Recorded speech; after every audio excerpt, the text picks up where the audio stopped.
Hey everybody, just wanted to reach out with a product today. We're in the middle of a blizzard up here. It is in the Northeast, Sunday the 25th of January. It's 12 degrees out, and I don't know if you can see out the window or not, but it's kind of white out there. We're supposed to get between 1 and 2 feet of snow, but that's not the reason for my video.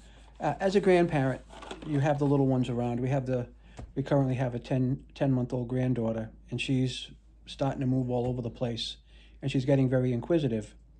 And to that end, I was watching her on Thursday. I turned around for a second, and she unplugged something from the wall. And I said, oh yeah, okay, that's the end of that. And I should have been prepared ahead of time, but I wasn't. Nothing happened to her. She was perfectly fine. I took the thing away and moved it. But then I went out and I bought these clear outlet covers. Every parent, every grandparent knows what these are, and I can't tell you how important they are. So I got a pack of 50. I will share these with the other caregivers so they can put some in their house, because I'm not going to need 50 of them. But back to the old school, right? You got the plastic safety cover, goes over the pug. I'm not going to show you how to put it in. It's kind of idiot proof, but there's a whole box of 50 in here. And she won't get a chance to do it a second time. She won't get a chance to do it a second time. Let me just say that.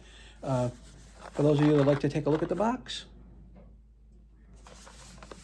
you can pause this video and you can see what's going on with it.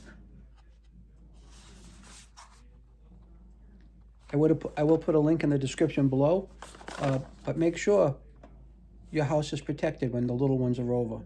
Now we'll probably have these in our plugs for the next 3 years, as long as this is our last granddaughter, and we have 6 of them, and this is the youngest.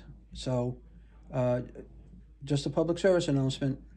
It's never too late to go out and buy these. I should have bought them a couple of weeks ago, but I didn't, and I have them now. So check it out, and God bless. Stay safe during the storm.